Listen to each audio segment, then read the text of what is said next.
Warning, the video that you are about to see is orchestrated and presented by trained professionals who design, manufacture, and install the special effects systems in mega clubs, Hollywood TV and film, and theme parks across the globe that have been seen by millions. Under no circumstance should this be recreated or attempted at home at all.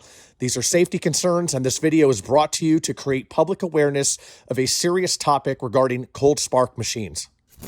What's up, guys? Welcome to the CryoFX YouTube channel. This is going to be probably one of the most important videos on cold spark machines that you could ever watch in your entire life. And I will tell you why right now. This video is going to save a lot of lives, because I see in the industry there is a very careless mentality when it comes to cold spark machines. Probably because the name itself doesn't do justice. It's called a cold spark machine. I have a pyro license in multiple states, and anybody with a pyro license just laughs when they say cold spark machines because they are not cold.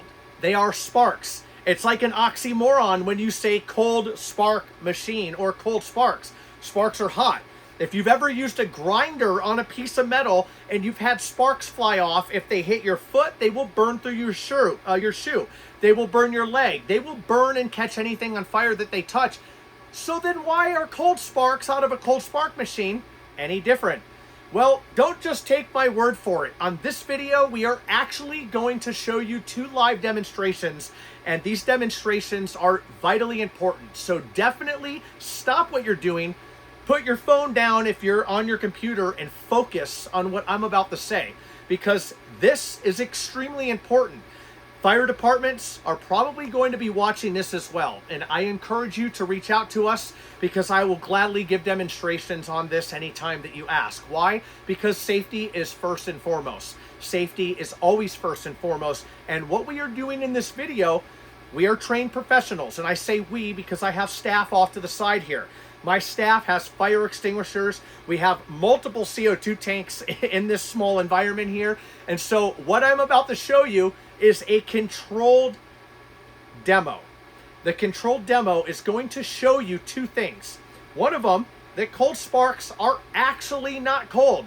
The second one, well, you're gonna have to wait around for that because I will actually start a fire with a cold spark machine. Yes, live on this video right now. So, demo number 1, let's jump into this. And before we jump in, let me address a few things. Wedding DJs, anybody who's not filing permits, you are the problem. Yes, you watching this video, if that's you. Permits are required. NFPA, International Fire Code, and the International Fire Code and NFPA, those codes get adopted by states, by counties, and by cities. Normally more restrictive. I don't normally see them less restrictive. And we are currently in Vegas. This is the entertainment capital of the world. Lots of pyro, lots of cold spark machines, lots of anything to do with entertainment. So, a lot more occurrences, which mean a lot more problems. I'm a 6 Sigma black belt, and in 6 Sigma, more occurrences potentially could mean more problems. But if you watch a video like this, guess what? You're going to know exactly the importance of safety with these machines. Now, a lot of people, they use these machines at weddings, they use them at events and venues, and guess what? They're blowing out sparks. Things are great. They're putting their hand over it. Oh, it's not burning my hand. It's not burning my hand. Things are great. Well, guess what? You are wrong. It's not burning your hand because it's ricocheting off your hand because it is a hard surface, right? Now, what happens if I introduce some foam to this? This is also a hard surface, right? Me putting my hand over that machine a minute ago, I could feel the heat from the sparks. But guess what? Don't just take my word for it. Let's actually test it out.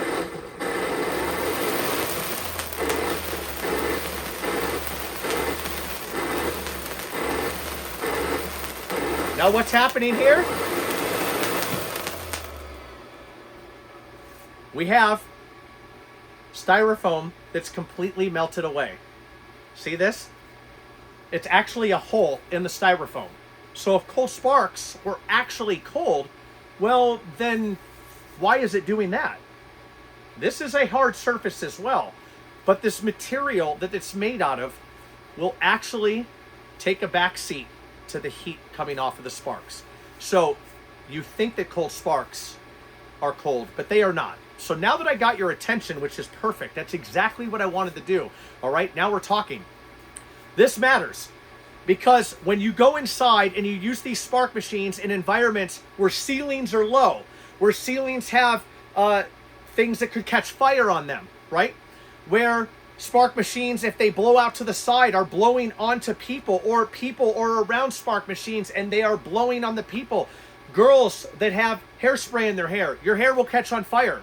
I personally been at events. We'll have a pop-up video up or a image on the screen here where the bouquets were moved, and that was my fault for not double checking, because this was literally 2 minutes that I stepped away from the controller, thought that the bouquets were in the same place. They weren't. Lit the sparks up, boom, bouquets went up in flames.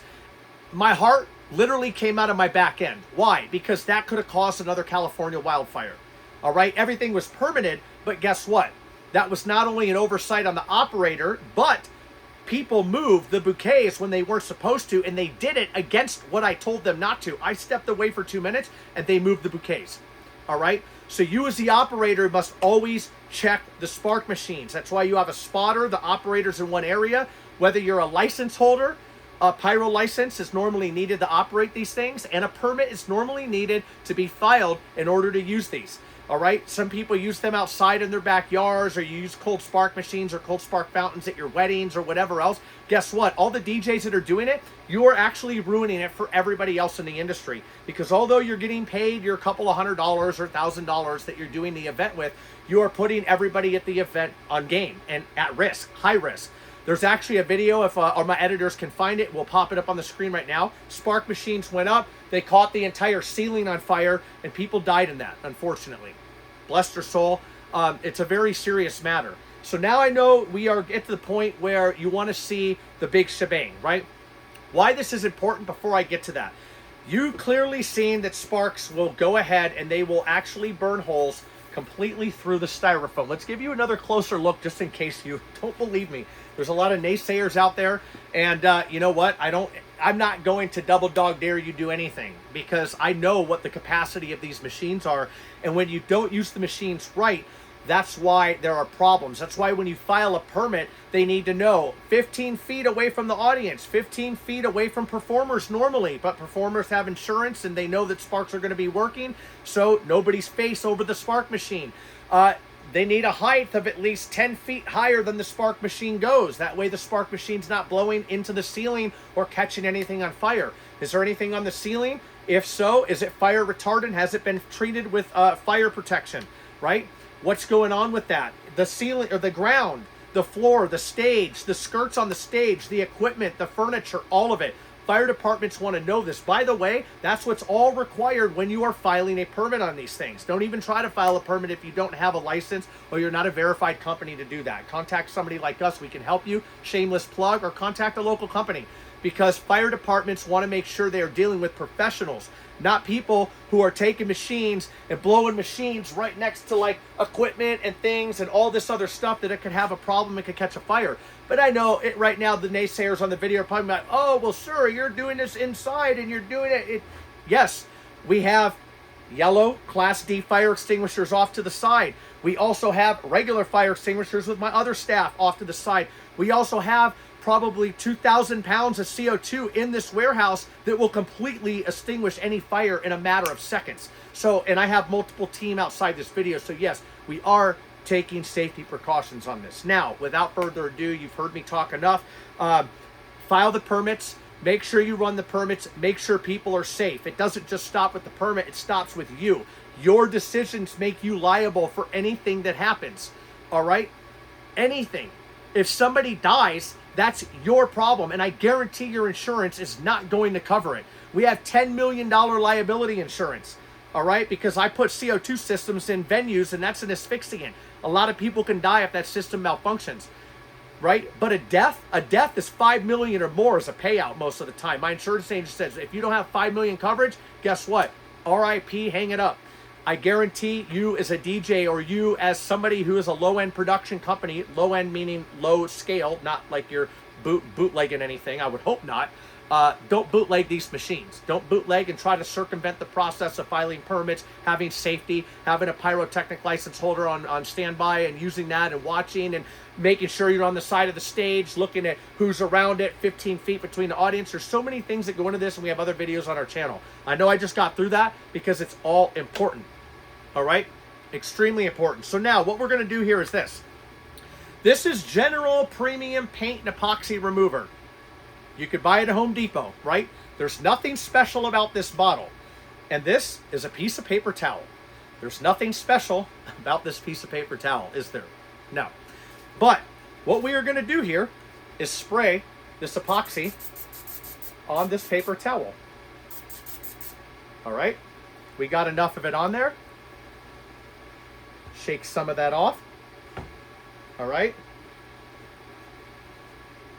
Now, I am going to hold this over the cold spark machine, and we are going to blow sparks on this, and at some point it will catch fire, and that will show you why this is important. Because if it can do that with this piece of paper towel right here, what could it do to a piece of cloth or a ceiling or something else that could catch fire? What could it do? Probably the same thing. So we start the test now.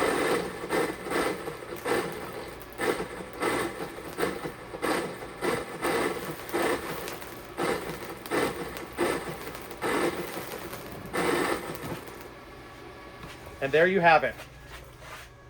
So I will go ahead, let you see that on film. That is on fire. Extinguish that. And we bring our machine back up. All right? So, now for those of you that think that that was some CG or that was something else, there are the burnt remnants from the paper towel that just burnt. Okay? 100% live, real fire with nothing special. Now, could any other piece of cloth or anything else catch fire that fast? Yes, maybe no. Depending on the material, depending on if it's treated with anything, depending on if it was a piece of clothing that somebody sprayed hairspray on and a little bit of hairspray got on their clothing, your clothing would go up just as fast as that. So, now that I got your attention on this, now that this is important, I request, I direct, and I demand that you follow the law, that you follow compliance, code compliance, that you file permits on these things, and that you treat these with the utmost respect. Yes, these are cold spark machines. That is a name and a name only. That does not mean the sparks are cold. The sparks are hot. In fact, the sparks come out of this heating element at like 500 degrees, okay? And it's little pieces of metal that are heating up, that the metal just heats up enough to where it somewhat evaporates. You do have a little bit of fallout from it, but essentially that metal is what is burning.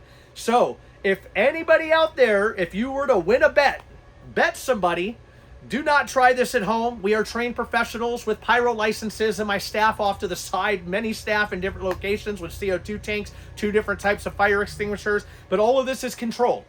So the purpose of this is to bring this to you in this video, because cold sparks are not cold. The granules from cold spark machines are metal, titanium, zirconium, and sometimes magnesium. All right? It's the same material that is in pyrotechnics. So yes, it is hot, okay? It is hot enough to catch fire, and it will catch fire if enough of it goes in there, okay? Or enough of it hits a place, or enough of it burns whatever it is. So we've shown you here. I hope that you got a lot out of this. And until next time, take care.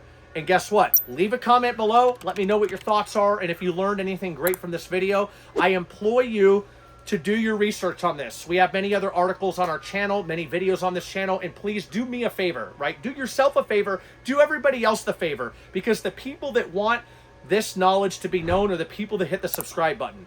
Yeah, because the people that don't want this knowledge known, those are the ones that click off this video. They don't hit subscribe. What does subscribe do? It doesn't help us out. It shares that video and says that this video was good, and it shares that video with people that will watch it and will save a life someday. So you're not helping us out.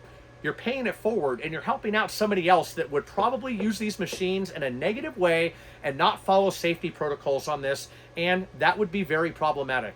So guys, love you, take care, and until next time, CryoFX, baby. See ya.